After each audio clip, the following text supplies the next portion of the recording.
नमस्कार, स्वागत है सफलता आईएएस के ऑनलाइन प्लेटफॉर्म में। आज हम स्टार्ट करने जा रहे हैं भारत का भूगोल। ये बिल्कुल आपकी यहाँ पर नई श्रृंखला रहेगी, भारत का भूगोल।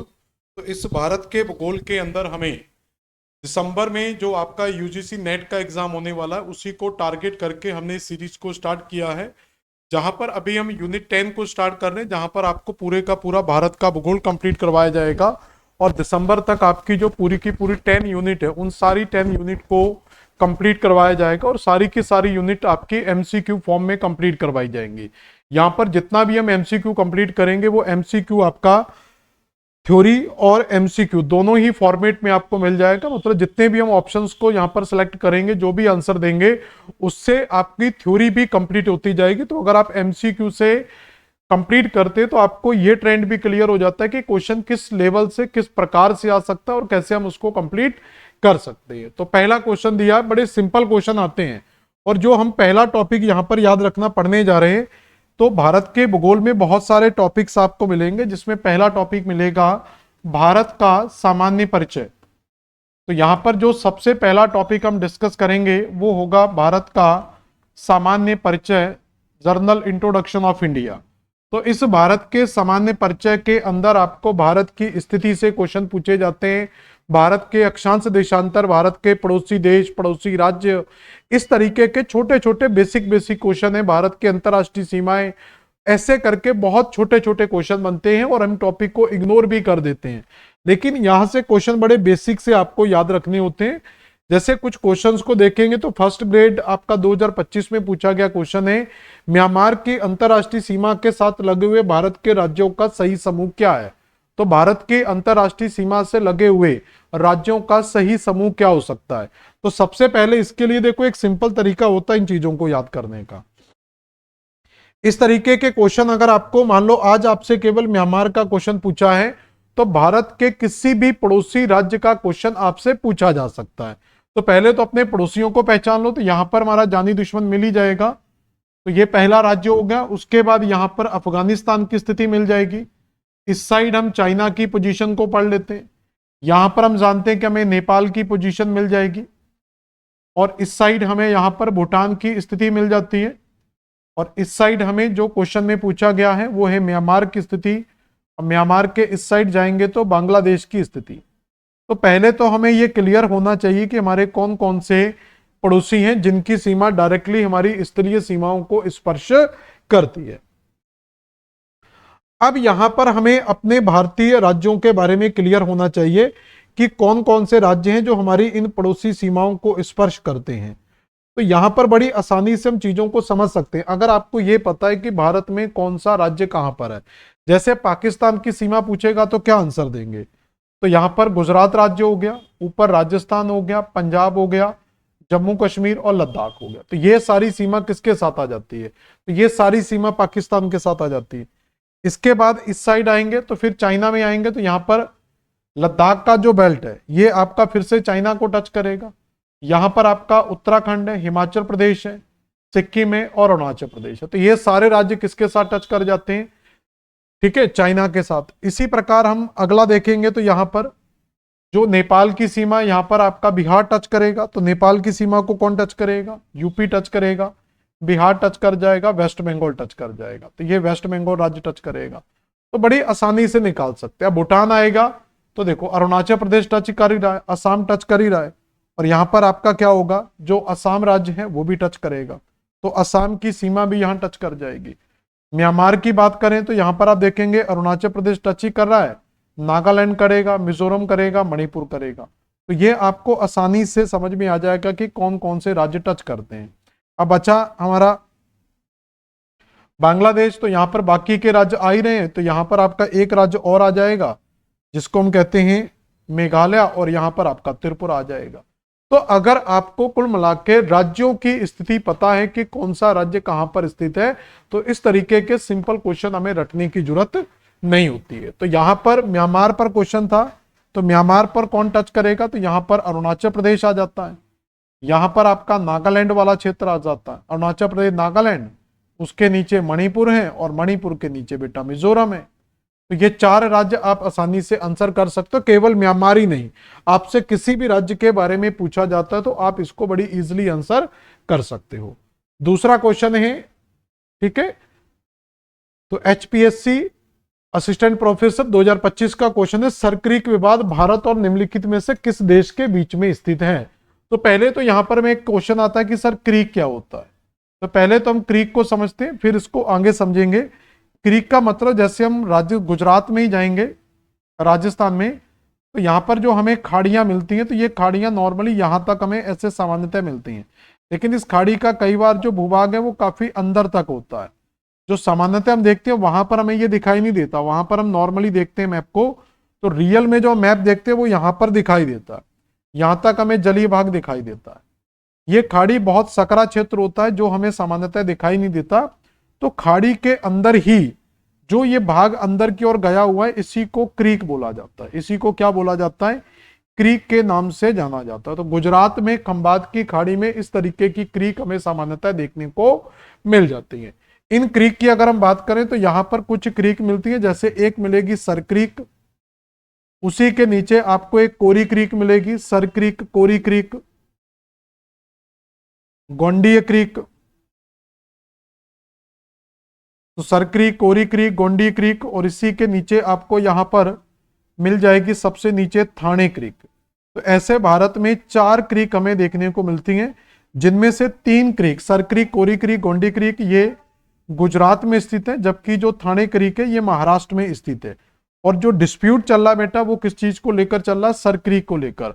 और ये डिस्प्यूट एक ही व्यक्ति है जिसके साथ डिस्प्यूट हो सकता है, वो है हमारा जानी दुश्मन पाकिस्तान। तो यहां पर जो डिस्प्यूट चल रहा है वो किसके साथ है, पाकिस्तान के साथ।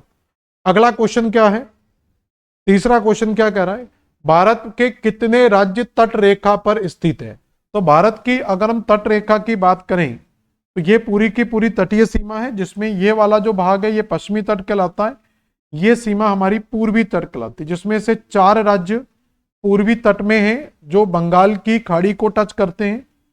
तो 4 राज्य बंगाल की खाड़ी में स्पर्श करते हैं और 5 राज्य पश्चिमी तट के हैं जो अरब सागर की सीमा को स्पर्श करते हैं। तो इस तरीके से टोटल जो राज्य है वो हमारे 9 होते हैं। तो 9 राज्यों की सीमा हमारी तटीय सीमा को लगी हुई है, जो ऑन एवरेज 6100 किलोमीटर की सीमा हमें मिलती है। अभी संशोधित आंकड़ों में इसको 11,000 के लगभग बढ़ाया गया है, लेकिन अभी आप 6,000 याद रख सकते हैं। तो इनमें कौन कौन से राज्य हैं, तो इन राज्यों को अगर देखा जाए तो यहां पर आप देखेंगे आपको गुजरात मिल जाएगा, महाराष्ट्र है, गोवा है, कर्नाटका है, केरला है। तो ये सारे पश्चिमी तट के राज्य हैं। इस साइड जाएंगे तो आपको यहां पर कुछ राज्य मिल जाएंगे, जैसे तमिलनाडु है, आंध्र प्रदेश है, उड़ीसा है, वेस्ट बंगाल है। तो ये सारे पूर्वी तट के राज्य हो जाते हैं। तो पूर्वी तट के जितने भी राज्य हैं ये सारे के सारे 4 राज्य हैं, और ये किसको टच करते हैं, ये 4 राज्य बंगाल की खाड़ी को टच करते हैं। तो इन 4 राज्यों की सीमा किसको टच करती है, बंगाल की खाड़ी को, जिसमें यहां पर जो राज्य मिलेंगे हमें वो राज्यों में मिलेगा यहां पर वेस्ट बंगाल, उसके बाद यहां पर आपको उड़ीसा मिलेगा, आंध्र प्रदेश मिलेगा, और यहां पर आपको तमिलनाडु मिलेगा। तो इस तरीके से ये 4 राज्य आपको पूर्वी तट पर मिलेंगे जो बंगाल की खाड़ी को टच करते हैं, जिसमें आंध्र प्रदेश में सबसे लंबी सीमा है। तो सबसे लंबी सीमा यहां पर किस राज्य में मिलेगी, आंध्र प्रदेश में। ऐसे ही अगर पश्चिमी तटों में बात करें तो यहां पर आपको गुजरात मिलेगा, महाराष्ट्र मिल जाएगा, गोवा मिल जाएगा, कर्नाटक मिल जाएगा, और यहां पर आपको लास्ट में केरल मिल जाएगा। तो कुल मिला के यहाँ पर टोटल जो है आपके वो 5 राज्य हैं, और ये 5 राज्य आपके अरब सागर को स्पर्श करते हैं। हिंद महासागर के ये दोनों वाटर बॉडीज हैं, और इसमें सबसे लंबी जो सीमा है, तो सबसे लंबी सीमा गुजरात राज्य की है। तो पश्चिमी तट में सबसे लंबी सीमा गुजरात राज्य की है, और पूर्वी तट में सबसे लंबी सीमा आंध्र प्रदेश राज्य की है। तो ओवरऑल अगर सीमा को देखा जाए तो सबसे लंबी सीमा वाले 3 राज्य हैं ओवरऑल में। पहला नंबर आएगा गुजरात का, गुजरात के बाद नंबर आएगा आंध्र प्रदेश का, और आंध्र प्रदेश के बाद नंबर आएगा यहां पर तमिलनाडु का। ये 3 राज्य आपको यहां पर सीक्वेंस से मिल जाएंगे, गुजरात, आंध्र प्रदेश और तमिलनाडु। निम्नलिखित में से किस राज्य की सबसे लंबी तट रेखा, जिस क्वेश्चन को हमने डिस्कस किया वही आपका पूछा गया है। तो सबसे लंबी तट रेखा वाला पश्चिमी तट पूछा या पूर्वी तट, अगर पहला राज्य गुजरात दिया है तो हम गुजरात आंसर लगा सकते हैं। सिंपल क्वेश्चन था। अगला क्वेश्चन है, कर्क रेखा निम्नलिखित में से भारत के किस एक राज्य से होकर नहीं गुजरती? तो कर्क रेखा यहां से मणिपुर से होकर नहीं गुजरेगी। अगर कर्क रेखा के बारे में बात की जाए तो कर्क रेखा 23.5 डिग्री उत्तरी अक्षांश रेखा, तो 23.5 डिग्री उत्तरी अक्षांश, तो 23.5 डिग्री उत्तरी अक्षांश रेखा को कर्क रेखा के नाम से जाना जाता है। और यह कर्क रेखा विश्व के 3 महाद्वीपों, 17 देशों और भारत के 8 राज्यों से होकर गुजरती है। तो इस कर्क रेखा पर 3 महाद्वीप स्थित हैं। तो ये कर्क रेखा कितने महाद्वीपों से होकर गुजरती है? तो ये 3 महाद्वीपों से होकर गुजरती है, जिसमें आपका नॉर्थ अमेरिका, इसमें आपका अफ्रीका कॉन्टिनेंट और एशिया कॉन्टिनेंट आता है। इन कॉन्टिनेंट के 17 देशों से होकर गुजरती है, 17 देशों, और 17 देशों में इसी एशिया कॉन्टिनेंट में एक हमारा देश है, भारत देश। और इस भारत देश के टोटल 8 राज्यों से होकर गुजरती है। तो भारत के कितने राज्य स्थित हैं? 8 राज्य, जिसमें से मणिपुर तो नहीं आएगा। अब ये 8 राज्य कौन कौन से हैं? तो यहां पर एक सीक्वेंस में आपको दिखा रहा हूं। तो ये पूरे का पूरा कर्क रेखा का क्षेत्र है। सबसे पहले गुजरात राज्य मिलेगा, राजस्थान है, मध्य प्रदेश, छत्तीसगढ़, झारखंड, वेस्ट बंगाल, त्रिपुरा और मिजोरम। तो ये आपको बेटा पूरे के पूरे 8 राज्यों की सीमा मिलेगी यहां पर। तो ये पूरी की पूरी 8 राज्यों की सीमा आपको याद रखनी है, और पूरे का पूरा आपको सीक्वेंस से याद रखना होता है। और ये भी याद रखना होता है कि ये 8 राज्य पश्चिम से स्टार्ट होंगे। तो जो पहला पश्चिम में राज्य मिलेगा वो गुजरात है, दूसरा राज्य आपको राजस्थान आता है, क्रम से आते हैं। और तीसरे राज्य में जाएंगे तो मध्य प्रदेश आता है, चौथे राज्य में जाएंगे तो छत्तीसगढ़, 5वें नंबर पर जाएंगे तो आपका झारखंड, 6 नंबर पर जाएंगे तो वेस्ट बंगाल, और उसके बाद 7 नंबर पर त्रिपुरा याद रखना है, और 8 नंबर पर यहां पर, तो 7 नंबर त्रिपुरा, 8 नंबर पर आपका मिजोरम। तो ये टोटल 8 राज्य आपको सीक्वेंस से याद होना चाहिए, जिसमें राजस्थान को स्पेशली याद रखना कि राजस्थान के दक्षिणी भूभाग से ये रेखा गुजरती है और छत्तीसगढ़ के उत्तरी भूभाग से गुजरती है। तो ये 8 राज्य कर्क रेखा पर स्थित हैं। लेकिन आपसे क्वेश्चन ये पूछा जा सकता है कि कौन से राज्य हैं जो कर्क रेखा के उत्तर में, टोटल अगर 28 में 8 राज्यों से कर्क रेखा जा रही है, तो ये पंजाब, हरियाणा, उत्तराखंड, हिमाचल प्रदेश, यूपी, बिहार, सिक्किम, अरुणाचल प्रदेश, नागालैंड, मणिपुर, मिजोरम, मेघालय, असम, ये कुछ राज्य हैं जिनसे होकर कर्क रेखा नहीं गुजरती। और ऐसे ही दक्षिण में कुछ राज्य हैं, जैसे दक्षिण में जाएंगे तो यहां पर आपको महाराष्ट्र, गोवा, कर्नाटका, केरला, तमिलनाडु, आंध्र प्रदेश, तेलंगाना और उड़ीसा। तो ये दक्षिण के कुछ राज्य हैं जिनसे होकर कर्क रेखा नहीं गुजरती। ऐसे कुछ यूटीज हैं, कुछ केंद्र शासित प्रदेश हैं। तो इन केंद्र शासित प्रदेशों में देखोगे तो एक तो आपको लद्दाख वाला बेल्ट मिल जाता है, और अगर देखेंगे तो यहां पर आपको चंडीगढ़ की सीमा मिल जाएगी, चंडीगढ़ हो गया, यहां पर आपको दिल्ली की सीमा आ गई। तो ये 4 जम्मू कश्मीर। तो यहां पर कौन कौन सी यूटी आएगी? तो यहां पर आ जाएगी आपकी जम्मू कश्मीर, यहां पर लद्दाख। तो जम्मू कश्मीर, लद्दाख भी कर्क रेखा के उत्तर में स्थित है, चंडीगढ़ भी कर्क रेखा के उत्तर में स्थित है, दिल्ली भी कर्क रेखा के उत्तर में स्थित है। लेकिन यहां पर जो लक्षद्वीप मिलेगा ये कर्क रेखा के दक्षिण में है, जो अंडमान निकोबार मिलेगा ये भी कर्क रेखा के दक्षिण में है, और यहां पर जो पुदुचेरी मिलेगा ये भी कर्क रेखा के दक्षिण में है। और यहां पर एक मिलेगा आपको द्वीप जिसको कहते हैं दीव, और एक द्वीप मिलता है जिसको कहते हैं दमन, और एक द्वीप मिलता है यहाँ पर तट पर मिलेंगे ये दोनों, जिसको कहते हैं दादर नागर हवेली। और इन्हीं क्षेत्रों को मिलाकर एक यूनियन टेरिटरी बनाएगी, दमन दीव दादर नागर हवेली। इसमें तो कर्क रेखा के पास सबसे ज्यादा जो निकटता मिलती है इसी क्षेत्र की मिलती है, और उसमें भी याद रखना द्वीप की निकटता सबसे निकट मिलती है। क्लियर हुआ? इसके बाद the Andaman and Nicobar island are separated by. तो अंडमान निकोबार जो द्वीप हैं वो किससे विभाजित होते हैं, किससे सेपरेट होते हैं? तो यहां पर आपको याद रखना है 10 degree channel, Durand line, 8 degree channel या रेड क्लिफ रेखा।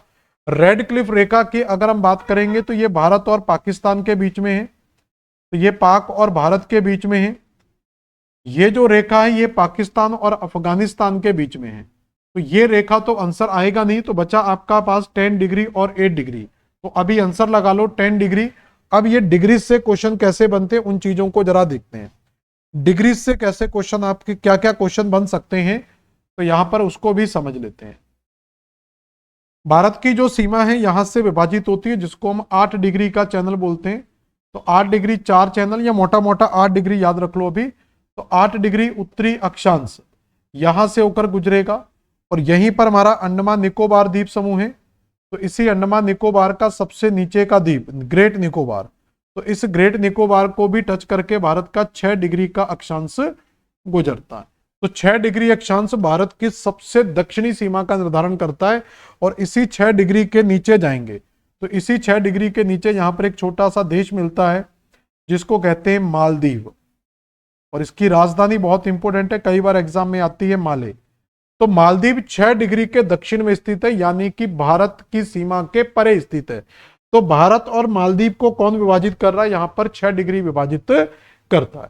और यहीं पर कुछ छोटे छोटे द्वीपों का समूह है, 2 भागों में डिवाइड होता है। ऊपर वाला जो द्वीप समूह है इसको हम कावारत्ती के नाम से पढ़ते हैं। तो यहां पर कुछ द्वीप मिलेंगे, जिसमें एक बड़ा द्वीप मिलेगा कावारत्ती, और इन द्वीपों में एक बड़ा द्वीप मिलेगा जिसको कहा जाता है मिनिकॉय। तो कावारत्ती और मिनिकॉय को जो विभाजित कर रहा है वो 8 डिग्री, तो लक्षद्वीप के कावारत्ती और मिनिकॉय को विभाजित करता है 8 डिग्री चैनल, जो कावारत्ती इसकी राजधानी भी है, और मिनिकॉय को मालदीव से अलग करता है 6 डिग्री का चैनल। और यहीं पर अगर आप इस साइड जाएंगे तो यहां पर कुछ द्वीप समूह आपके अंडमान में आते हैं, और कुछ द्वीप समूह आपके यहां पर निकोबार में आते हैं। तो ये आपके अंडमान के द्वीप हो गए मान लो, और नीचे वाले द्वीप हम रख लेते हैं किसके, निकोबार के। तो अंडमान निकोबार के बीच में जो विभाजन रेखा में यहां पर मिलती है, जो चैनल मिलेगा, तो 6 यहां पर है, 8 यहां पर, तो इसके ऊपर कौन सा चैनल मिलेगा, तो 10 डिग्री का चैनल मिलेगा।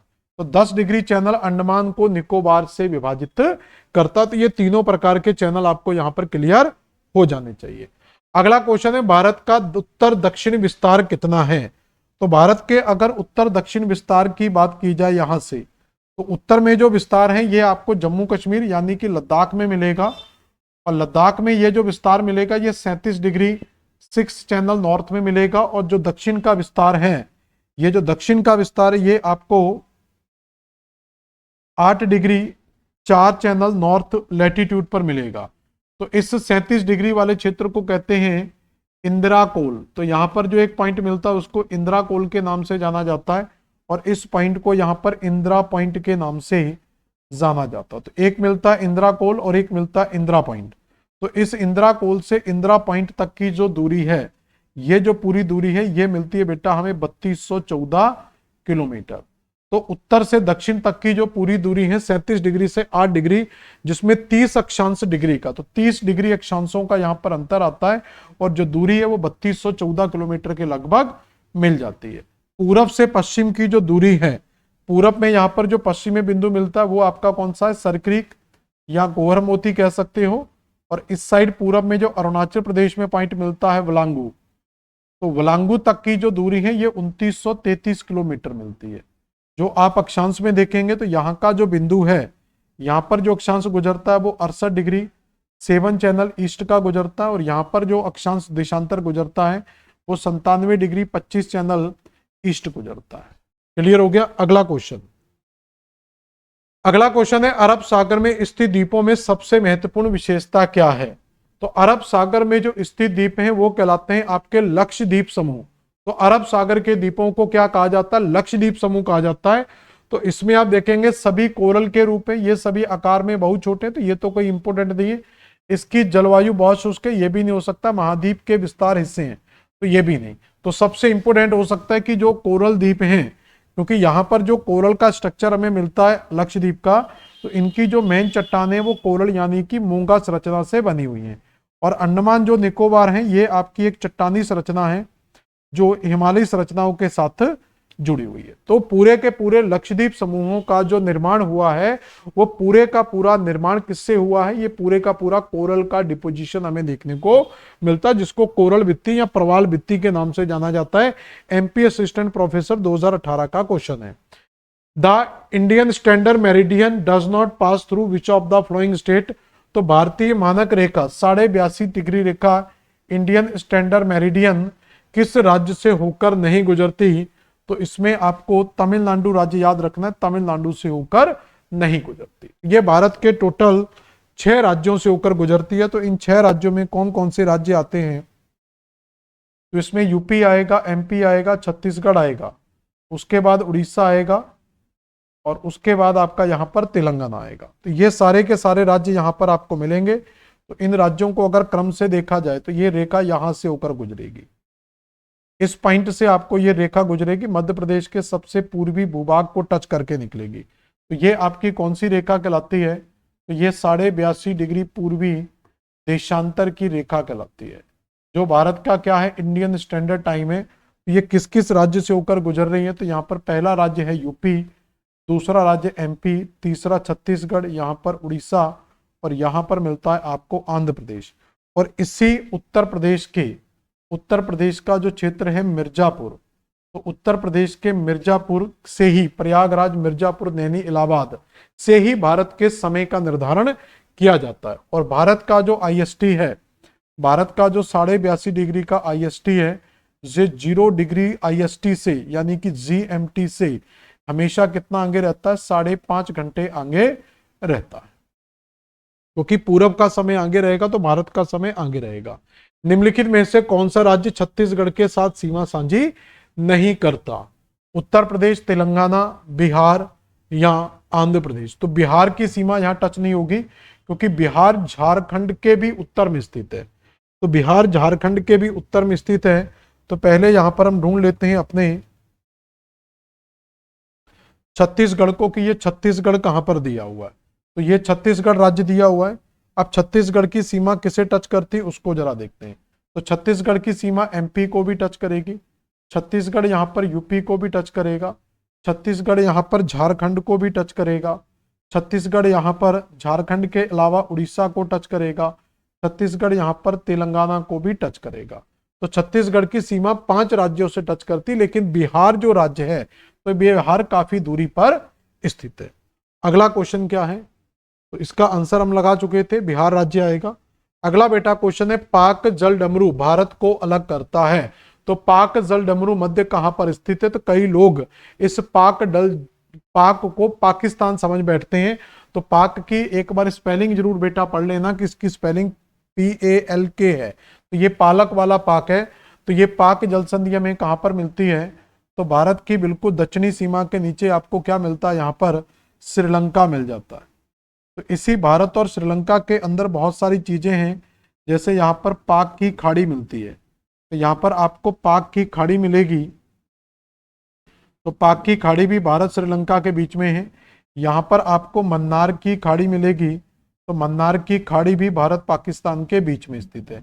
और यहीं पर आपको जो जल संधि है वो जल संधि भी यहीं मिलेगी। तो पाक जल संधि भी आपको यहीं मिलेगी। तो पाक जल संधि का क्षेत्र भी आपको यहीं मिल जाएगा। इसके अलावा यहाँ पर आपको भारत का एक द्वीप है जिसको कहते हैं रामेश्वरम। तो रामेश्वरम द्वीप भी आपको यहीं मिल जाएगा। यहीं पर आपको भारत का सबसे दक्षिणी बिंदु, दक्षिण पूर्वी बिंदु धनुष कोड़ी भी यहीं पर मिल जाएगा। और यहीं पर जो एक हमारा हिस्टोरिकल पार्ट से जुड़ा हुआ राम सेतु है, तो वो राम सेतु भी यहीं पर मिल जाता है। यहीं पर एक द्वीप है जो समुद्र के अंदर प्रकट हुआ था, जिसको कहते हैं कच्चा तीवू। तो कच्चा तीवू द्वीप को लेकर कई बार क्वेश्चन आता, तो ये इसी जगह पर मिल जाता है। तो ये बहुत सारा एरिया जो हमें केवल भारत और श्रीलंका के बीच में ही देखने को मिलता है। तो अभी हाल फिलहाल हमारा जो आंसर होगा वो श्रीलंका होगा। ठीक है, तो ये भी एमपी असिस्टेंट प्रोफेसर 2018 का क्वेश्चन है। सबसे लंबी तटरेखा किस राज्य की है? तो ये तो बड़ा बेवकूफी भरा क्वेश्चन हो गया, इसको तो हम ऑलरेडी पढ़ चुके हैं। तो सबसे लंबी तटरेखा किस राज्य की है? गुजरात राज्य की है। ठीक है, ये तो हम कर चुके हैं। भारत में कर्क रेखा कितने राज्यों से होकर गुजरती है? तो ये हम 8 राज्यों के बारे में आपको बता चुके थे कि भारत से कर्क रेखा 8 राज्यों से होकर गुजरती है। और ये 8 राज्यों में पहला है गुजरात, दूसरा राजस्थान, तीसरा मध्य प्रदेश, चौथा छत्तीसगढ़, पांचवा झारखंड, छठवां वेस्ट बंगाल, सातवां त्रिपुरा और 8वां मिजोरम। तो ये वो 8 राज्य जिनसे होकर कर्क रेखा गुजरती है। कोरोमंडल तट स्थित है। तो प्रायद्वीपीय भारत में याद रखेंगे तो प्रायद्वीपीय भारत का, तो इस प्रायद्वीपीय भारत का जो दक्षिण पूर्वी क्षेत्र है, तो इस दक्षिण पूर्वी क्षेत्र को किस नाम से जाना जाता है? खास तौर पर तमिलनाडु राज्य वाला जो क्षेत्र है, तो यहाँ पर कौन सा राज्य मिलता है? तमिलनाडु। इसी तमिलनाडु राज्य के तट को पूर्वी तट के अंतर्गत कोरोमंडल तट के नाम से जाना जाता है। यहाँ पर क्या मिलता है? कोरोमंडल तट मिलता है। तो यहाँ पर एएस प्रकार की, जो कोपेन का क्लासिफिकेशन पढ़ेंगे तो एएस प्रकार की जलवायु मिलेगी। एएस प्रकार की जलवायु वहां पाई जाती है जहां पर शीत ऋतु में वर्षा होती है। तो यहाँ पर हम जानते हैं कि कोरोमंडल पर शीत ऋतु में वर्षा होती है, इसलिए यहाँ का जो क्लाइमेट है वो एएस प्रकार का क्लाइमेट हमें देखने को मिलता है। तो सही आंसर क्या आ जाएगा हमारा? बी, बॉम्बे। देखो क्वेश्चन बड़ा सिंपल पूछ रहा है, लेकिन हम उसका पूरा निचोड़ निकाल रहे हैं कि इससे और भी क्या क्वेश्चन। तो एक क्वेश्चन को सॉल्व करने का मतलब होता है कि आप 3 से 4 क्वेश्चन को और सॉल्व कर सकते हो। तो इसलिए जब भी पढ़ो बड़ा कंसंट्रेशन के साथ पढ़ना है, फॉर्मेलिटीज नहीं करनी है, ठीक है। अभी तो पिक्चर स्टार्ट हुई है, पिक्चर अभी स्टार्ट हुई है, आगे जाकर जैसे जैसे टॉपिक बढ़ते जाएंगे तो आपको इसकी वैल्यू समझ में आ जाएगी कि काश हमने ये क्लासें कर ली होती तो हमारी चीजें बहुत आसानी से सॉल्व हो जाती। भारत देश का उत्तर दक्षिण विस्तार तथा पूर्व पश्चिम विस्तार है। तो उत्तर से दक्षिण का विस्तार हम पढ़ चुके थे कि भारत का उत्तर से दक्षिण का जो विस्तार है वो 3214 किलोमीटर है, और पूरब से पश्चिम का जो विस्तार है वो 2933 किलोमीटर है।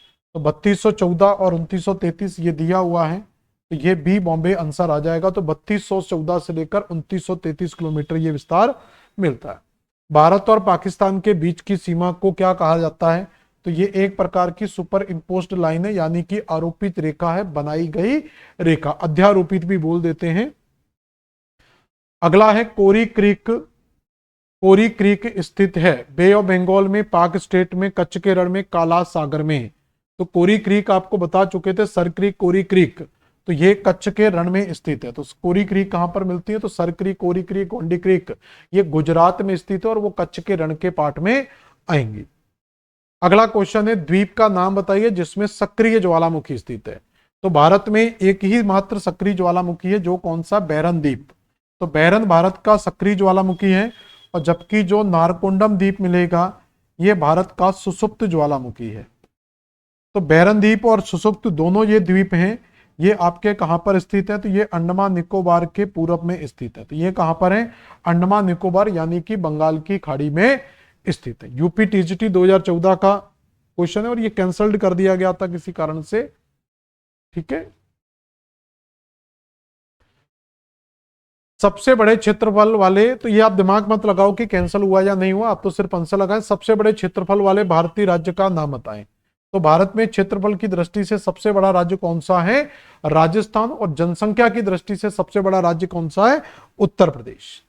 दिसंबर 2014 में 4 में सुनामी से भारत का कौन सा भाग पूर्णतः सागर में डूब गया था? इंदिरा पॉइंट, पिग्मेलियन, ट्रेसा, कॉमसा, हलचल। तो भारत का जो सबसे दक्षिणी बिंदु है इंदिरा पॉइंट, जो इंदिरा पॉइंट है भारत का सबसे दक्षिणी बिंदु है, जो 8 डिग्री से भी नीचे हमें मिलता है। अंडमान निकोबार वाले क्षेत्र में सबसे दक्षिणी द्वीप जो ग्रेट निकोबार है, सबसे दक्षिणी द्वीप का नाम क्या है? ग्रेट निकोबार। और इसी ग्रेट निकोबार के सबसे दक्षिणी बिंदु को कहा जाता है इंदिरा पॉइंट। तो सबसे दक्षिणी बिंदु को क्या कहा जाता है? इंदिरा पॉइंट के नाम से जाना जाता है।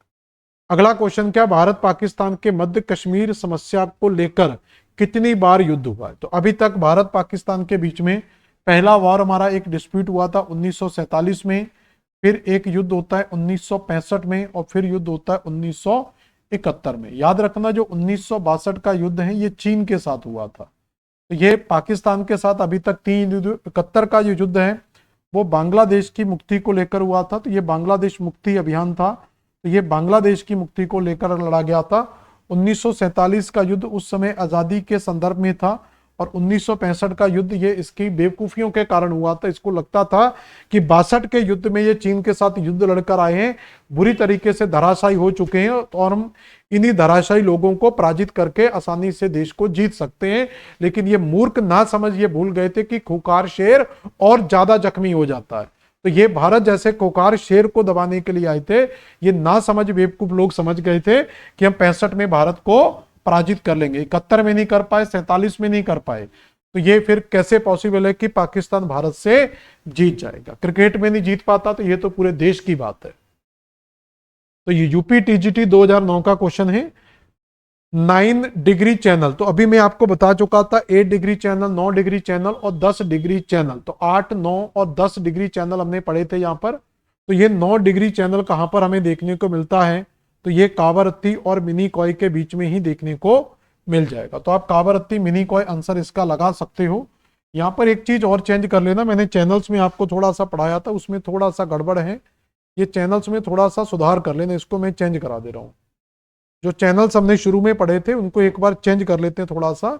यहां पर क्या होता है एक्चुअली, जो सीमा है यहां पर जो सीमा है वो 6 डिग्री से नहीं बल्कि ये 8 डिग्री से ही हम मिनिकॉय को स्टार्ट कर लेते हैं। ये मैं थोड़ा चेंज कर दे रहा हूं आपका, ये थोड़ा सा यहां मुझे भी बनाते समय कंफ्यूजन हुआ।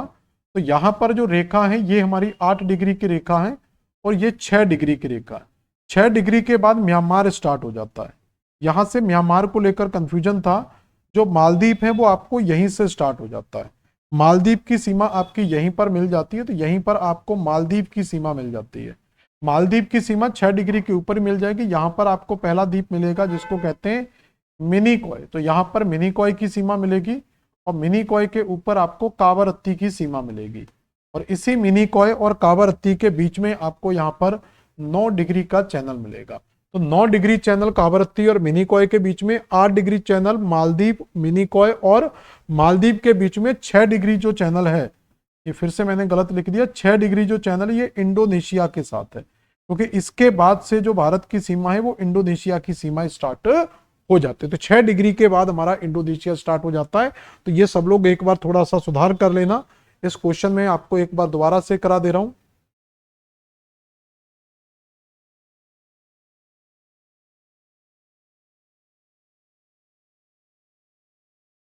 तो यहां पर पूछा गया है कि 9 डिग्री किसके बीच में, तो कावारत्ती और मिनिकॉय के बीच में मिलेगी।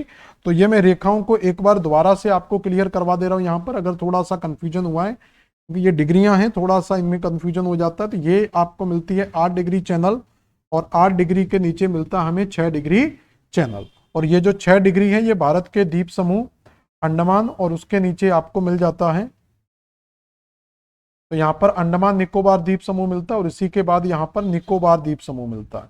तो ये निकोबार का जो सबसे दक्षिणी द्वीप है ग्रेट निकोबार, तो ये यहां तक जाती है ग्रेट निकोबार। अब ग्रेट निकोबार के बाद क्या होता है, ग्रेट निकोबार के बाद यहां से इंडोनेशिया स्टार्ट हो जाता है। यहां से भारत की सीमा खत्म होगी और किसकी सीमा स्टार्ट हो जाएगी, इंडोनेशिया की सीमा स्टार्ट हो जाती है। 8 डिग्री के नीचे जो देश दिया हुआ है वो यहाँ पर एक छोटा सा देश है जिसको कहते हैं मालदीव। तो 8 डिग्री चैनल भारत और मालदीव के बीच में और 6 डिग्री चैनल भारत और या अंडमान निकोबार और इंडोनेशिया के बीच में स्थित है। और यहीं पर भारत के दो छोटे छोटे द्वीप समूह मिल जाते हैं, एक को कहा जाता है कावारत्ती और एक को कहा जाता है मिनिकॉय। तो ये छोटे छोटे द्वीप हैं कावारत्ती, कावारत्ती एक राजधानी क्षेत्र भी है लक्षद्वीप का, और इसको कहा जाता है मिनिकॉय। तो इस कावारत्ती और मिनिकॉय के बीच में जो चैनल मिलता है, इन दोनों के बीच में जो चैनल मिलता है वो 9 डिग्री का चैनल मिलता है। और इनके बीच में जो चैनल मिलता है वो बेटा 10 डिग्री का चैनल मिलता है। तो 10 डिग्री जो चैनल है वो अंडमान और निकोबार के बीच में मिलता है। तो क्लियर हो गया। तो 6 डिग्री, 8 डिग्री, 9 डिग्री और 10 डिग्री का चैनल। भारत की सबसे बड़ी नदी द्वीप कौन सा है, तो भारत में जो सबसे बड़ा नदी द्वीप है वो माजुली मिलता है। और ये माजुली द्वीप हम जानते हैं किस नदी पर स्थित है, तो ये ब्रह्मपुत्र नदी पर स्थित है। और किस राज्य में स्थित है, असम राज्य में स्थित है। झारखंड टीजीटी 2017 का क्वेश्चन है। अगला, यदि भारत अपनी वर्तमान स्थिति में 200 किलोमीटर दक्षिण स्थित होता तो इनमें से क्या मुख्य लक्षण होता। मतलब भारत जो अभी वर्तमान स्थिति 8 डिग्री चैनल पर स्थित है, तो इस 8 डिग्री चैनल से भारत को 200 किलोमीटर नीचे ले जाया जाए तो क्या होगा। तो इसका मतलब है कि भारत की जो वर्तमान स्थिति है, भारत की जो वर्तमान स्थिति है वो आपकी 8 डिग्री चैनल पर मिलती है। तो ये 8 डिग्री चैनल है और इससे अगर इसको 200 किलोमीटर नीचे ले जाया जाए, ठीक है, तो अगर इसको 200 किलोमीटर वर्तमान स्थिति से 200 किलोमीटर नीचे ले जाया जाए तो ये लगभग कहां पहुंच जाएगा, क्योंकि इसके नीचे आपको 0 डिग्री की विषुवत रेखा मिलेगी। और विषुवत रेखा के आसपास अगर हम जाते हैं तो विषुवत रेखा के आसपास का जो क्षेत्र है वो आपका भूमध्य रेखीय जलवायु वाला क्षेत्र होता है। तो यहाँ पर भूमध्य रेखीय जलवायु मिलती है। तो भूमध्य रेखीय जलवायु की विशेषता क्या होती है, यहाँ पर वर्षा बहुत ज्यादा होती है और तापमान भी बहुत ज्यादा होता है। तो तापमान ज्यादा होता है, वर्षा भी यहाँ पर ज्यादा होती है। और इसमें जो वन पाए जाते हैं वो एक प्रकार के सदाबहार वन पाए जाते हैं। तो इन आधार पर हम इस क्वेश्चन को ढूंढ सकते हैं कि क्या ऑप्शन कह रहा है। तो उष्ण कटिबंधीय मरुस्थल, ये तो ऑलरेडी भारत है। उष्ण कटिबंधीय सदाबहार वन, उष्ण कटिबंधीय घास के मैदान, उष्ण कटिबंधीय अर्ध। तो यहां पर जो सबसे बड़ा इंपैक्ट मिलता वो अत्यधिक वर्षा होती भारत में, क्योंकि विषुवत रेखीय क्षेत्रों में पहुंचता भारत। तो यहां पर वर्षा सबसे ज्यादा होती है और वर्षा ज्यादा होने के कारण यहां पर सदाबहार टाइप के वन हमें देखने को मिलते। तो ये 2004 का क्वेश्चन है, बड़ा प्यारा क्वेश्चन है, कॉन्सेप्ट वाला क्वेश्चन है। अगला क्वेश्चन क्या है, भारत का संघीय क्षेत्र जिसके 3 राज्यों में परिक्षेत्र हैं। तो भारत का कौन सा यूनियन टेरिटरी है जो 3 क्षेत्रों में फैला हुआ है? तो वो एक ही क्षेत्र है, वो है हमारा पुडुचेरी। तो पांडिचेरी या पुदुचेरी का जो विस्तार है वो 3 क्षेत्रों में या 3 राज्यों में देखने को मिलता है, जिसमें आप देखेंगे इसमें जो पहला राज्य में मिलता है तो ये पुदुचेरी रियल में आपको यहां पर देखने को मिल रहा है। पुदुचेरी का एक विस्तार यहां पर आपको देखने को मिल रहा है, एक विस्तार यहां पर मिलेगा और एक विस्तार आपको यहां पर मिलेगा। तो यानी कि इसका एक विस्तार पश्चिमी तट पर स्थित है जिसको माहे के नाम से जाना जाता है। एक विस्तार, 2-3 विस्तार इसके पूर्वी तट पर है जिसमें एक को कराईकल के नाम से जाना जाता है, एक को पुदुचेरी ही बोलते हैं, ये तो पुदुचेरी का मेन नेम है। और यहां पर जो मिलता है उसको यनम के नाम से जाना जाता है। यनम आंध्र प्रदेश स्टेट में पड़ रहा है, ये दोनों तमिलनाडु स्टेट में पड़ते हैं, ये केरल स्टेट में। तो ये पूर्वी पश्चिमी तट पर है और ये तीनों पूर्वी तट पर। कई बार उत्तर से दक्षिण के क्रम का सीक्वेंस भी आता है। तो सबसे ऊपर यनम है, यनम के नीचे पुदुचेरी, माहे का लैटिट्यूड लगभग सेम है। और उसके अलावा यहाँ पर क्या मिल जाता है, हमें कराईकल देखने को मिल जाता है। तो कौन पश्चिम में है, कौन? तो 3 राज्य हैं यहाँ पर। कितने राज्य आ रहे हैं? 3 राज्य और 4 क्षेत्र। तो इनमें 3 राज्यों और 4 क्षेत्रों में, जिसमें से तमिलनाडु में 2 क्षेत्र हैं, आंध्र प्रदेश में 1 और माहे में 1 क्षेत्र है। तो ये समझ में आया क्वेश्चन। तो लक्षद्वीप का विस्तार कहां पर है? तो ये 3 राज्यों में फैला हुआ है। तो ये 3 राज्यों में है जिसमें आपका आंध्र प्रदेश, तमिलनाडु और अगला कौन सा आएगा? केरल। केरल जो है ये पूर्वी तट पर स्थित है, बाकी के ये दोनों, सॉरी, ये पश्चिमी तट पर स्थित है।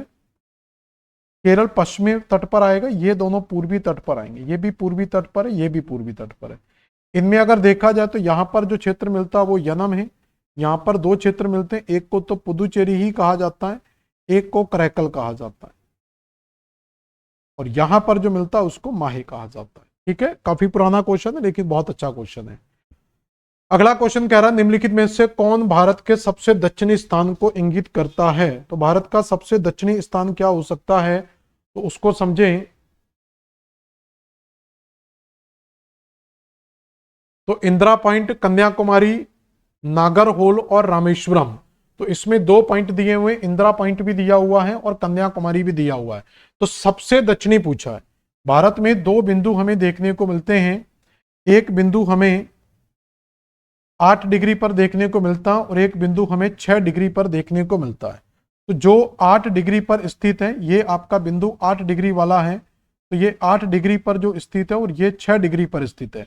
6 डिग्री पर जो पॉइंट मिलता है वो ग्रेट निकोबार का पॉइंट है। तो 6 डिग्री पर जो पॉइंट मिलता है वो कौन सा बेटा? ग्रेट निकोबार वाला पॉइंट है। और यहां पर जो पॉइंट मिलता है वो कन्याकुमारी है। तो तमिलनाडु राज्य में कन्याकुमारी मिलेगा और ग्रेट निकोबार में यहां पर आपको इंदिरा पॉइंट मिलेगा। तो यहां पर क्या मिलेगा आपको बेटा? यहां पर इंदिरा पॉइंट मिलेगा, जिसको पिग्मेलियन पॉइंट भी कहते हैं। तो ये सबसे दक्षिण है। दक्षिण ये भी है, दक्षिण ये भी, लेकिन सबसे दक्षिण पूछा जाएगा तो ये मिलेगा। तो इसमें हम जो आंसर लगा सकते हैं तो इसमें हम इंदिरा पॉइंट आंसर ज्यादा बेस्ट होगा। क्लियर हो गया? तो ज्यादा बेस्ट आंसर क्या लगाएंगे? हम इंदिरा पॉइंट लगाएंगे। अगला क्वेश्चन क्या, महाबलेश्वर किस राज्य में स्थित है? तो महाबलेश्वर एक क्षेत्र भी है और महाबलेश्वर के एक पहाड़ी का नाम भी है। तो महाराष्ट्र राज्य में जाएंगे तो महाराष्ट्र में आपको 3 पहाड़ियां मिलती हैं। महाराष्ट्र में 3 पहाड़ियां मिलती हैं क्रम से, जिनमें सबसे पहली पहाड़ी को कहा जाता है सालहेर, दूसरी पहाड़ी को कहते हैं कलसूबाई। ये पहाड़ी वाला क्षेत्र हम पढ़ेंगे, उसमें पढ़ेंगे। तो सालेर, कलसूबाई, और तीसरी पहाड़ी कहलाती है महाबलेश्वर। और इसी महाबलेश्वर से कृष्णा नदी का उद्गम भी होता है। तो इसमें आंसर क्या आ जाएगा? महाराष्ट्र। तो बी बॉम्बे आंसर आ जाएगा। ये महाराष्ट्र राज्य में स्थित है। काफी पुराना क्वेश्चन है ये भी।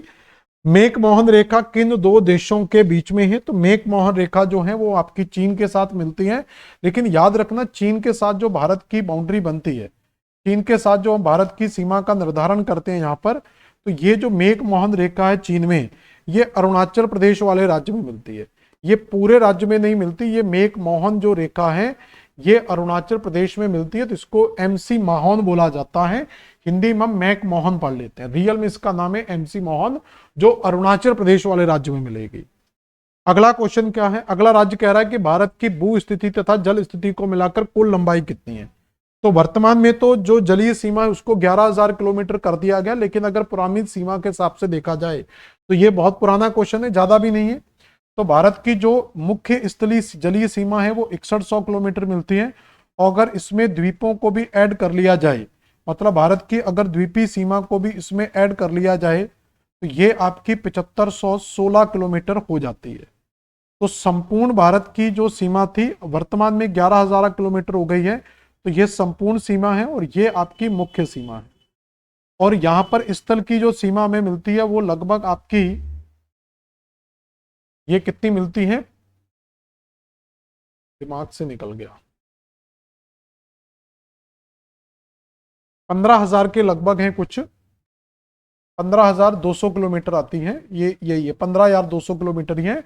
तो दोनों पूछी गई, तो हम इसको या इसको ऐड करेंगे। देखो इसको ऐड करते तो द्वीप छूट जाएंगे, तो हम ये वाला ही ऐड कर लेते, इसमें ये दोनों ऐड है, तो इसमें आपका मुख्य वाला भी ऐड है और संपूर्ण वाला भी ऐड है। तो 15,200 किलोमीटर आपकी स्थल की सीमा है, और इसमें ऐड कर लो 7516 किलोमीटर जल वाली सीमा, तो ये 61722, तो 22,716 किलोमीटर आनी चाहिए। तो ये लगभग 22,717 दिया हुआ है, क्योंकि ये लगभग कुछ पॉइंट में रहता है, तो 22,717 भी आप आंसर लगा सकते हैं। अगला क्वेश्चन कह रहा है कि क्षेत्रफल की दृष्टि से भारत का संसार में स्थान कौन सा है। तो क्षेत्रफल की दृष्टि से भारत विश्व का 7वां सबसे बड़ा देश है। तो क्षेत्रफल की दृष्टि से भारत विश्व में कौन से नंबर पर आता है, 7वां सबसे बड़ा देश है। इससे पहले 7 बड़े देश कौन कौन से आते हैं, तो इससे पहले 7 बड़े देश ये क्लास 9th एनसीईआरटी में दिया हुआ है। तो 9th एनसीईआरटी में ये पिक्चर दी हुई है, आप लोग खुद जाकर देख सकते हो। तो क्लास 9th एनसीईआरटी से मैंने ये ऑप्शन लिया हुआ है, क्योंकि कई किताबों में उल्टा सीधा आपको देखने को मिल जाता है, तो हम क्लास 9th एनसीईआरटी को टारगेट यहाँ पर कर सकते हैं। तो क्लास 9th एनसीईआरटी के बेस पर अगर हम जाएंगे तो यहाँ पर सबसे बड़ा देश है रूस, दूसरे नंबर पर कनाडा, फिर यूएस, फिर चाइना, फिर ब्राजील, फिर ऑस्ट्रेलिया, और 7वें नंबर पर आएगा इंडिया। क्योंकि किताबों में यहां पर पहले चाइना दिया रहता है, बाद में वो यूएसए को लिखते हैं, लेकिन एनसीईआरटी पहले यूएसए लिखेगी और उसके बाद आपका चाइना आएगा। पाकिस्तान के साथ अवैधिष्ट सीमा वाले राज्य कौन से हैं। तो मैंने कहा था कि जो सीमाएं हैं वो किसी भी राज्य के साथ पूछी जा सकती हैं। तो इससे पहले की जो सीमाएं हमने पढ़ी थी वो किसके साथ थी, तो इससे पहले की सीमाएं जो हमें मिलती हैं वो आपको किसके साथ मिलती थी, हमने म्यांमार का क्वेश्चन पढ़ा था। इसका जब तक आप क्वेश्चन पढ़ो, एक काम छोटा सा मोबाइल का मैं निपटा लो 2 मिनट में।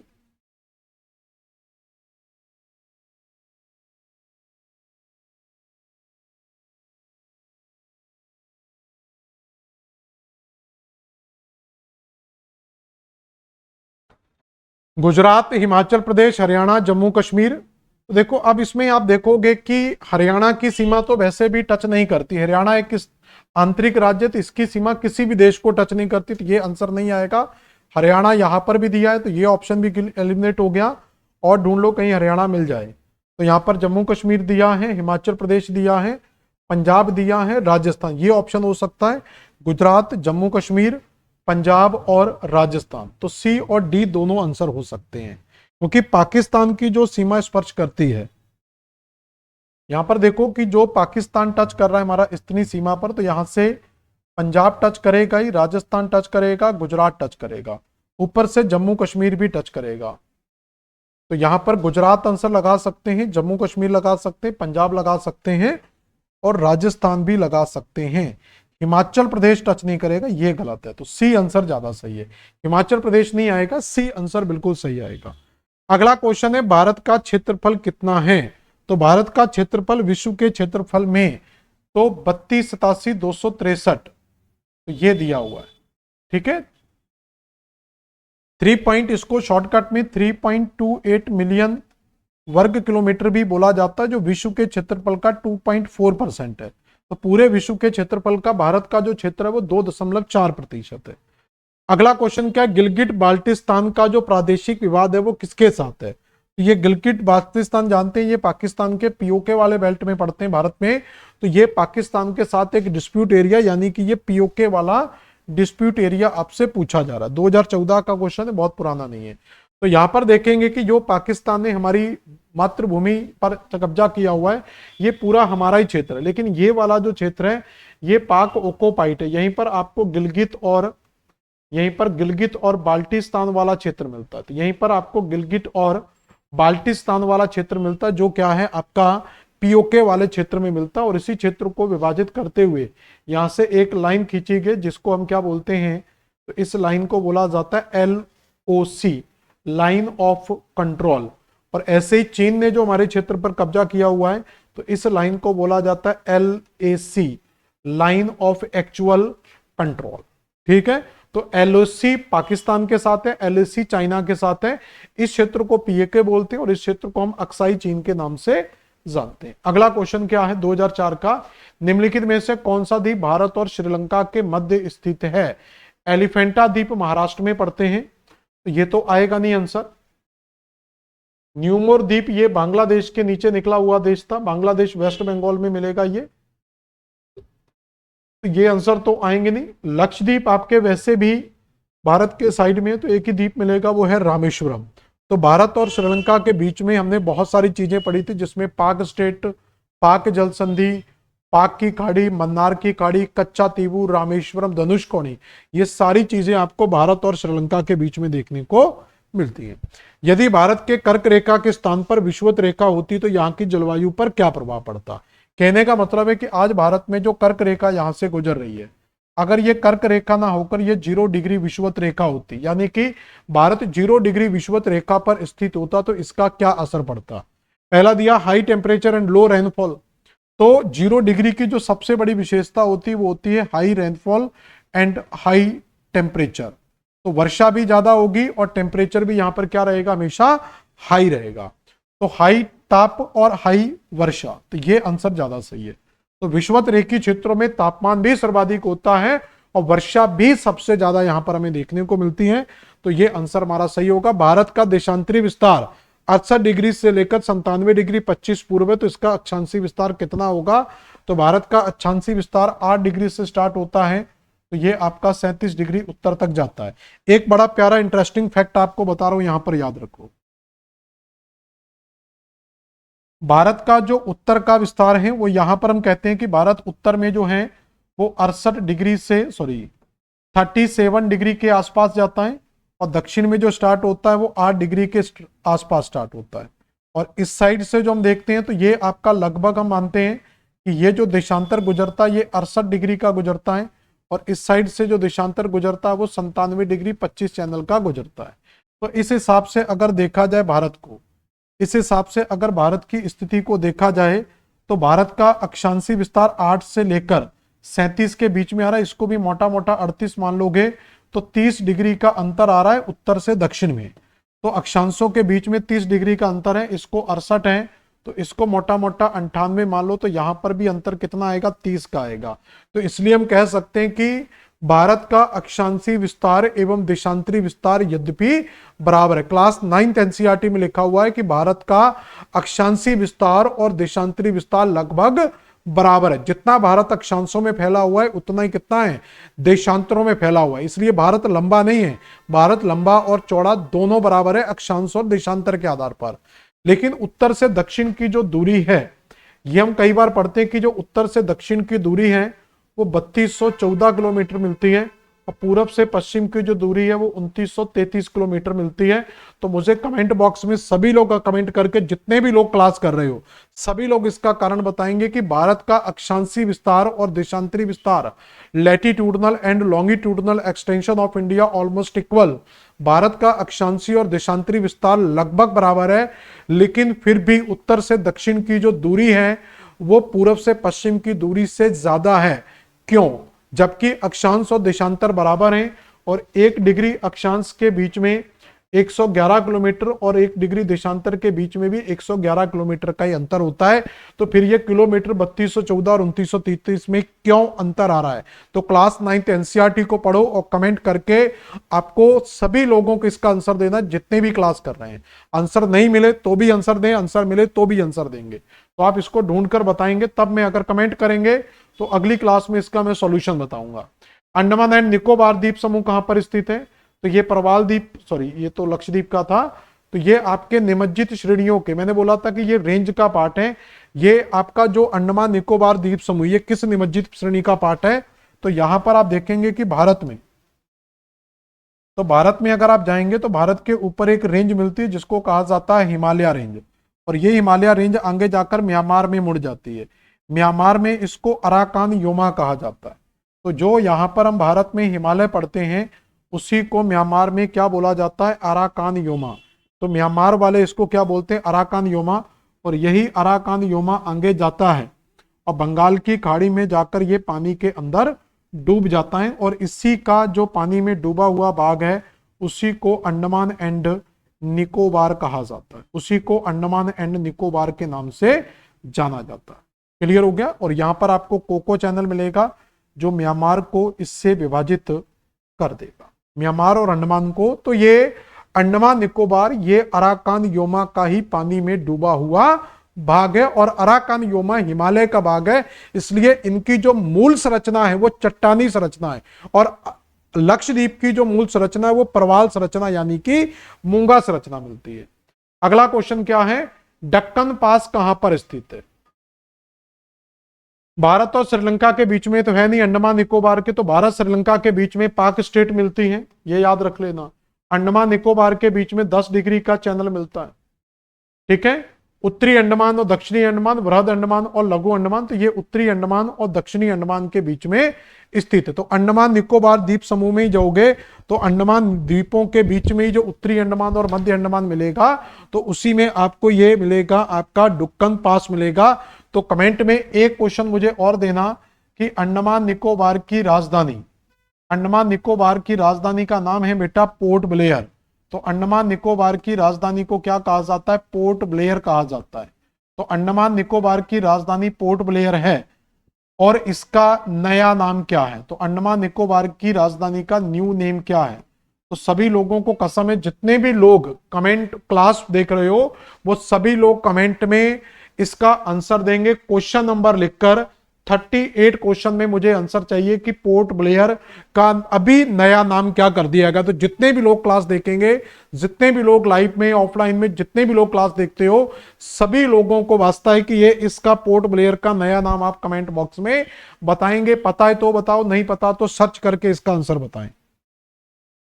अगला, निम्नलिखित में से किस राज्य को 3 अंतरराष्ट्रीय सीमाएं टच करती हैं?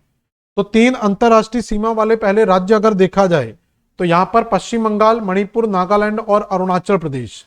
अरुणाचल प्रदेश की अगर स्थिति देखोगे तो यहां पर आपको अरुणाचल प्रदेश मिलेगा। तो अरुणाचल प्रदेश के साथ यहां पर चीन की सीमा टच करती है, इस साइड से म्यांमार की सीमा टच करती है, और इधर से अरुणाचल प्रदेश को भूटान की सीमा भी टच करेगी। तो इस तरीके से अरुणाचल प्रदेश की सीमा 3 देशों को टच करती है। वेस्ट बंगाल की अगर हम यहां पर बात करेंगे तो इस तरीके से आपको पश्चिम बंगाल मिल जाएगा, ये पूरे का पूरा। तो पश्चिम बंगाल की जो राज्य की सीमा है, तो पश्चिम बंगाल की सीमा बांग्लादेश को टच करती है, पश्चिम बंगाल की सीमा यहां पर भूटान को टच करती है, और यहां पर नेपाल को भी टच करती है। तो ये भी 3 देशों को टच करता है। तो इसका मतलब आंसर पश्चिम बंगाल भी हो सकता है, अरुणाचल प्रदेश भी हो सकता है। तो दोनों में से कोई भी आंसर आप लगा सकते हो, ठीक है, दोनों में से कोई भी आंसर यूज कर सकते हो। लंबी सीमांत रेखा बनाती है, तो सबसे लंबी सीमा बांग्लादेश के साथ है। तो इसमें आप एक ट्रिक याद रख लेना जिसको कई बार बताया जाता है बचपन के नाम से, तो बचपन MBA के नाम से आप इसको याद रख लेना।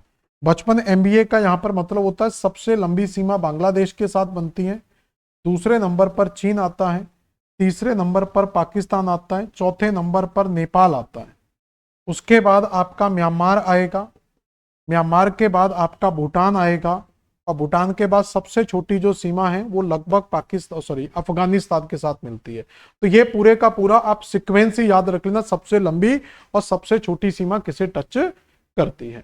अगला क्वेश्चन है डूरंड रेखा किससे अलग करती है?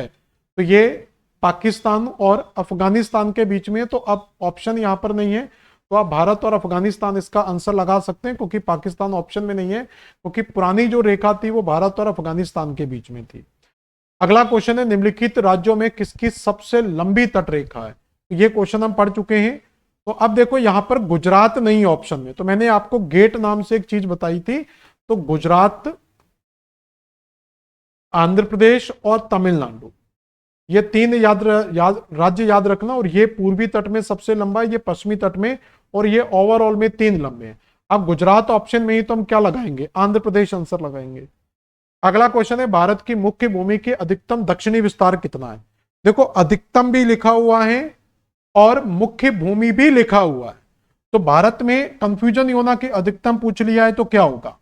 भारत की 2 स्थलीय भूमियां मिलती हैं, एक आपको 8 डिग्री पर मिलती है और एक आपको 6 डिग्री पर मिलती है।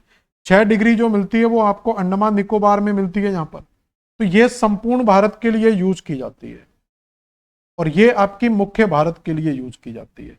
तो अगर उसने मुख्य भूमि लिख दिया है तो आपको 8 डिग्री का आंसर ही लगाना है, और अगर मुख्य भूमि ने लिखता ओनली क्वेश्चन आता है कि भारत की भूमि का अधिकतम दक्षिणी विस्तार क्या है, तो फिर हम 6 डिग्री पर चले जाते, तो इस हिसाब से आंसर हमारा। तो ये बहुत छोटा सा क्वेश्चन होता है और उसको हम क्या करते हैं, सामान्यतः गलत कर देते हैं, तो सोच समझ कर लगाना इसको आंसर। भारत का आर्थिक तट रेखा की कितनी दूरी है? तो भारत की जो आर्थिक तट रेखा है, इकोनॉमिकल एक्सक्लूसिव इकोनॉमिकल जोन जो है वो 112, तो ये 200 नॉटिकल मील तक आपको मिल जाता है, तो भारत का एक्सक्लूसिव जोन। निम्नलिखित में से किस महासागर में डियागो गार्सिया नाम का द्वीप है? तो ये भारतीय हिंद महासागर इंडियन ओशियन में है, और डियागो गार्सिया यूके और यूएसए का एक सेना का बेसमेंट बना हुआ है यहां पर, तो ये दोनों ही देशों का संयुक्त बेस बना हुआ है, इसलिए डियागो गार्सिया को लेकर कई बार कंफ्यूजन होता है कि सर इस पर यूके का अधिकार है या यूएसए का अधिकार है। तो बेटा याद रखना इस पर दोनों ही देशों का अधिकार है। क्लियर हो गया? अगला क्वेश्चन क्या है? हिंद महासागर में सबसे बड़ा द्वीप कौन सा है? तो हिंद महासागर का सबसे बड़ा द्वीप आता है मेडागास्कर, जो अफ्रीका महाद्वीप में स्थित है। आप कहेंगे सर अफ्रीका का क्या संबंध हो गया? तो भारत की जो भूमि है, तो भारत की भूमि के साथ यहां पर जब जाती हैं तो यहीं पर आपका अफ्रीका महाद्वीप भी जुड़ा हुआ है, तो ये अफ्रीका की सीमा आती है, और इस तरफ से ऑस्ट्रेलिया, तो ऑस्ट्रेलिया एशिया का दक्षिण भाग, भारत, और इधर से अफ्रीका, तो इस पूरे भाग में जो स्थित है वो हमारा इंडियन ओशियन है। और इसी इंडियन ओशियन में यहां पर एक द्वीप मिलता है जिसको कहते हैं मेडागास्कर, जो हमारा भारत टूटकर, जब हम कहते हैं ना भारत अफ्रीका महाद्वीप से विभाजित होकर यूरेशियन प्लेट के साथ टकराया था, वो इसी मेडागास्कर के साथ टूटकर आया था, इसलिए हमारे पूर्वजों की भूमि भी किसको कहा जाता है? मेडागास्कर को कहा जाता है। क्लियर हो गया यहां तक? बस थोड़े से क्वेश्चन और बचे हैं, ठीक है, लगभग कंप्लीट है, इतने सफिशिएंट है, तो 46 क्वेश्चन से आपका कंप्लीट हो जाएगा। तो अभी तक जो बेटा हमने पढ़ा वो सारे का सारा आपका चैप्टर था भारत के एक सामान्य परिचय से, तो सामान्य परिचय से जुड़े हुए हमने 40-45 क्वेश्चन को कंप्लीट कर लिया है। जो भी मैक्सिमम पॉसिबिलिटीज हो सकती थी वो हमने कंप्लीट की है, और अगले चैप्टर में हम जब पहुंचेंगे तो वहां पर आपको बड़े बड़े क्वेश्चन यूजीसी नेट के जो प्रॉपर क्वेश्चन है वो भी आपको मैं साथ में कराऊंगा, और सभी शिक्षक पात्रता के क्वेश्चन भी यहां पर हम कंप्लीट करते जाएंगे। तो जो जो टॉपिक आपका आएगा वो सारे के सारे टॉपिक यहां पर हम 1 बाय 1 कंप्लीट करते जाएंगे। तो आप सभी लोगों ने ये क्लास देखेंगे, अगर आपको ये क्लास अच्छी लगे तो सभी लोग कमेंट जरूर करके बताएं, जितने भी मैंने क्वेश्चन किए हैं उन सारे क्वेश्चन के कमेंट बॉक्स में आंसर जरूर बताएं, और कमेंट करके अपनी राय दें कि आपको ये क्लास कैसी लगी। मिलते हैं नेक्स्ट क्लास में, धन्यवाद।